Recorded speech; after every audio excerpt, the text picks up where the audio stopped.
It's wonderful to see you all here this evening and to be in this beautiful space. I'm proud to be with you tonight, and I want to thank a number of people who've made this special evening possible. Our board chair, Yolanda Farrell-Brown, for her leadership. The entire board for their vision and steadfast support. Our honoree, Lynn Straus, who challenges us all to connect thought to action.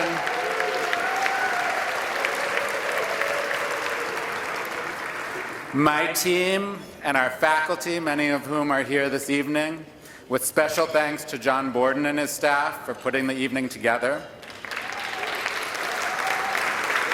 My predecessors, Gussie and Elizabeth, who are both here tonight. Our remarkable students for that sharp, insightful discussion. Ellen Futter for the warm welcome and hosting us this evening. My wife, Cynthia, who inspires me each day. And I want to thank each of you for being here. Before I begin, I also want to note our thoughts are with the people of Nepal who are recovering from a devastating earthquake. Bank Street has a long relationship with Nepal through the two schools that we helped to found there, the Radha Bangla School and the Ulan School, both of them modeled on Bank Street. Word from our colleagues there is they've survived, and we'll be posting something on our website in the coming days for folks who are interested in offering some support. Tonight is special for a number of reasons, not least of which is that we're on the verge of our centennial anniversary.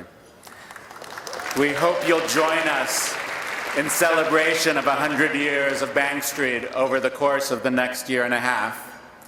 And so we could talk tonight about Bank Street's extraordinary past and how it has deeply influenced the field of education. We could talk about how 90% of employers are more satisfied with Bank Street graduates than other students, or about how 87% of Bank Street graduates remain in teaching a decade after graduating, which is almost double the national average. But teachers like us know it's more effective to show than to tell. And tonight you're seeing just how strong Bank Street really is.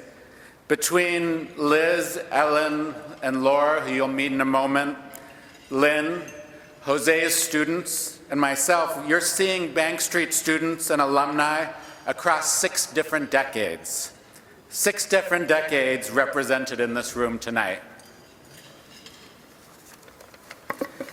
Lucy Sprague Mitchell, in describing her decision to found Bank Street, wrote, "I wanted to mix cement and sharp stones and build an educational foundation which would develop people with live thinking and feelings."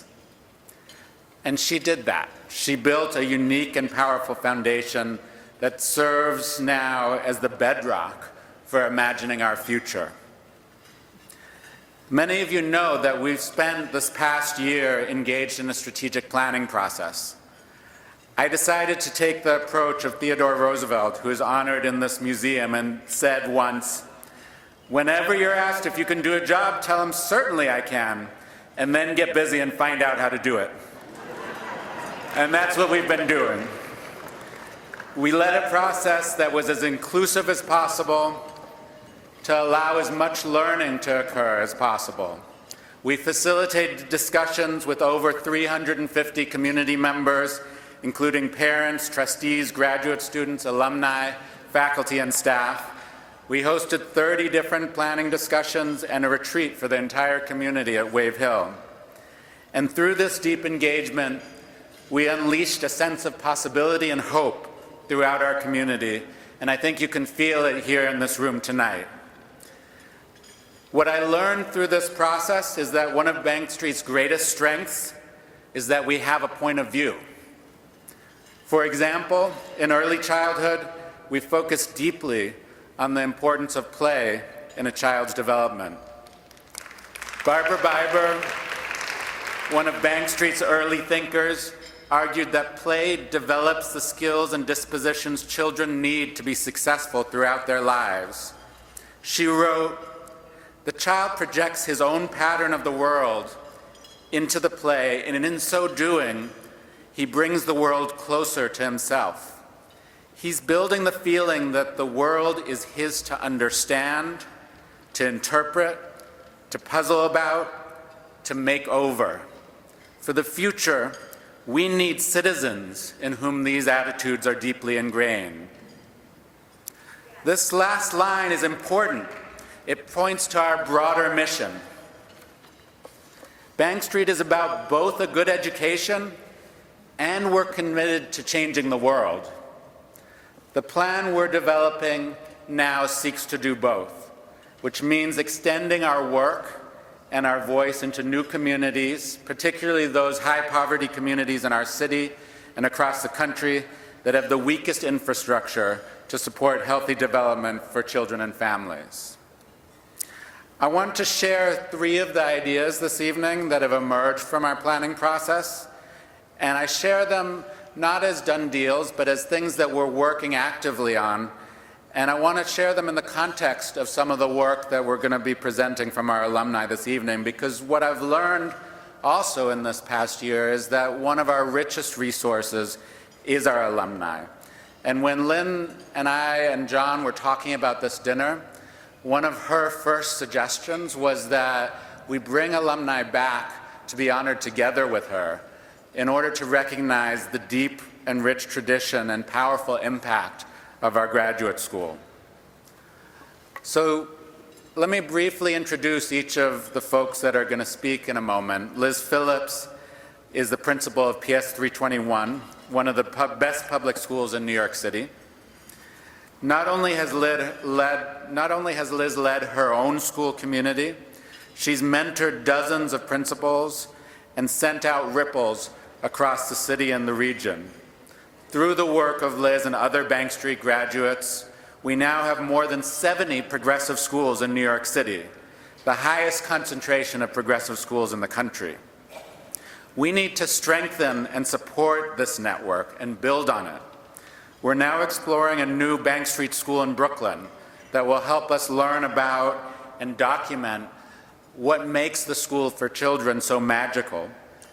But it also has the potential to prove that our current school is not a miracle, but a model that can be a resource in many communities. Ellen Galinsky, who you'll meet in a moment, is the president and co-founder of the Families and Work Institute.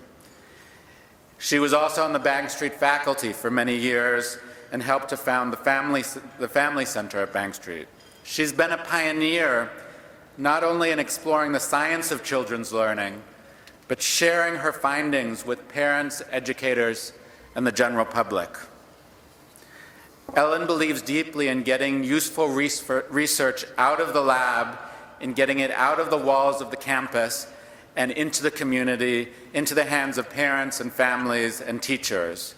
And we're building on that example too within our plan.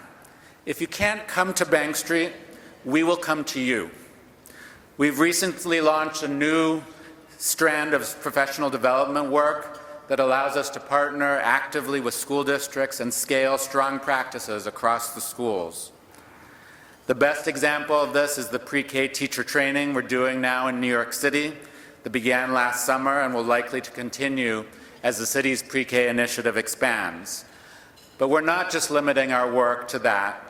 We've also launched a new fellowship in Newark, training their strongest early childhood educators.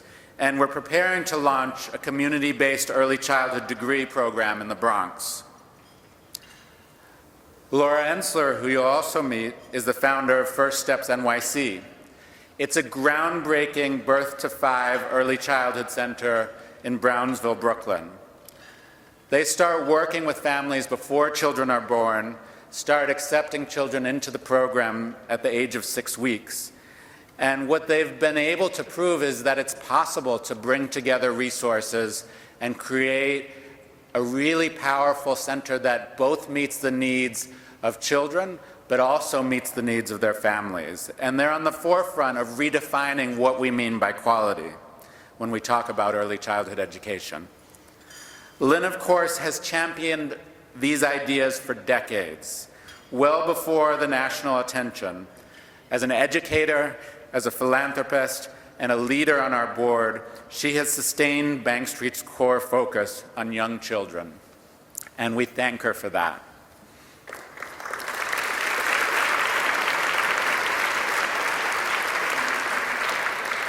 This is why we're taking a very serious look at an early childhood policy center. This new center would honor Bank Street's roots. A century ago, Bank Street was founded by a group of pioneers, researchers, and teachers who wanted to study young children and understand how they learn. Today, our work is to find the best ways to strengthen and expand on that work. By creating the Early Childhood Policy Center on the cusp of our second century, we would increase our capacity to do applied research that we can put into practice, developing policies and programs that benefit young children beginning with infants and supporting the educators who serve them with passion and skill. And that's just the beginning. As you can see, we have a lot going on at Bank Street right now. Last week, in one day, we trained over 6,000 educators supporting their children in the transition from PK to kindergarten across the city. Meanwhile, up at Bank Street North, we convened the leading experts from across the city to solve the question of what's getting in the way of scaling high-quality early childhood education. Next week, Deborah Meyer, who is a role model to many of us in this room, including me, will come to campus to deliver the Nehemiah Lecture and will engage with a panel of Bank Street leadership graduates who are running schools around the city and the region. And they will explore how does a progressive approach translate into public school classrooms. That's a central question as we approach our 100th anniversary, and we're just getting started and figuring out how to answer it. Because of many people in this room tonight, we are working from an extraordinarily strong foundation of live thinking and feelings. And while surely some of the ideas we've generated will not pan out, I deeply believe that other ideas will become hallmarks of this institution that a future president will be talking about 100 years from now. To use Roosevelt's words again, we are in the arena, and we will do our very best to honor this legacy. I hope you'll join us. Thank you.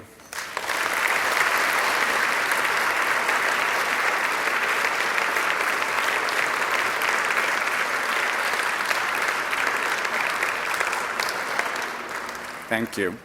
So now we're going to hear from the three alumni that I mentioned. First, Laura Ensler is going to come up and speak.